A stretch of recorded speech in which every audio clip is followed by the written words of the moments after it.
ఈరోజు రాష్ట్ర ప్రభుత్వం తీసుకొస్తున్నటువంటి ఈ విధానం అనేది రాజధానిని ఈ ప్రాంతంలో కట్టాలి అని ఈరోజు నిర్ణయించడం అనేది అత్యంత దేశంలోనే అత్యంత సారవంతమైన నేలలు ఉన్నటువంటి ప్రాంతం. అంటే మిగతా ప్రాంతాలు ఉన్నాయి, అయితే ఇట్లాంటి అత్యంత సారవంతమైన భూములని కాపాడుకోవడం అనేది ఒక దేశానికే అవసరం. అది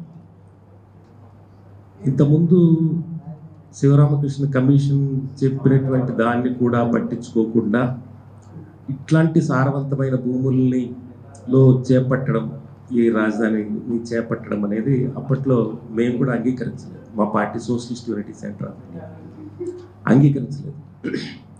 అయినా ఇప్పుడు అది నిర్ణయించినారు, కొంత జరిగిపోయింది, ఇది ముందు కొనసాగించడం దానికి తప్పని పరిస్థితి అనేది ఏర్పడింది. అట్లాంటిది ఇప్పటికే ఇంత భారీ స్థాయిలో వేలాది ఎకరాలని ఇప్పటికే సేకరించి ఉన్నటువంటి దాంట్లోనే ఇప్పటికే రైతులకు కానీ లేకపోతే ఏ రకమైన కన్స్ట్రక్షన్స్కి కానీ ఇప్పటికి కూడా ఏమాత్రం పురోగతి లేకుండా ఉండేటువంటి పరిస్థితిలో మరీ ఇంకా 40,000 ఎకరాలు తీసుకోవడం అనేది అది ఏమాత్రము సరైనటువంటి ఆలోచన చర్య కాదు.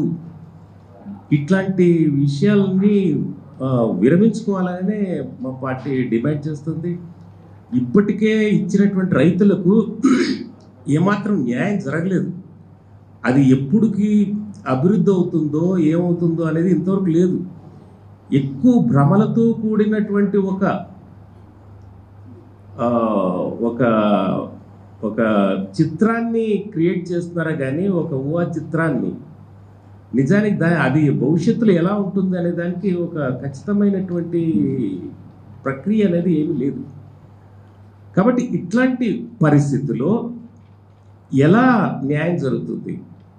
రాజధాని అనేది రాజధాని అవసరమే. దాన్ని పాలనాపరంగా ఏ రకంగా అవసరము అనేటువంటి దాన్ని నిర్మించాల్సినటువంటిది. అట్లాంటి చర్యలు ఏమి లేకుండా ఇది ఒక బిజినెస్ వ్యవహారంగా చేసేయడం అనేది ఒక ప్రభుత్వం చెప్పుకునేటువంటిది చేయదగింది కాదు. కాబట్టి ఇది ఒక వ్యాపారం కాదు, ప్రజల ప్రయోజనం దృష్టి ఆలోచించాలి. అది ఏ ప్రభుత్వమైనా కూడా సరే, ప్రజలకు రాజధాని అవసరం, పాలనకు రాజధాని అవసరం. దానికి ఎంత అవసరమో అంత భూసేకరణ చేసి ప్రధానమైనటువంటి బిల్డింగ్స్ కట్టడము, ప్రధానమైన పాలనా కార్యాలయాలు కట్టడం ఇట్లాంటివి చేపడుతుంది. కానీ ఒక ప్రభుత్వం అయినట్టయితే ఇట్లా కాకుండా ఇదంతా ఒక పెద్ద వ్యవహారంగా చేసి కొద్దిమంది లాభాల యొక్క ప్రయోజనాల కొరకు చేపట్టేటువంటి చర్యలు కానీ విధానాలు కానీ రాష్ట్రానికి, రాష్ట్ర ప్రజలకి, రైతులకు కానీ ఎవరికి కానీ అది సహకరించేది కాదు, ఉపయోగం కలిగించేది కాదు. కాబట్టి ఈ రెండవ విడత భూసేకరణ మా party socialist unity centre communist party వ్యతిరేకిస్తుంది.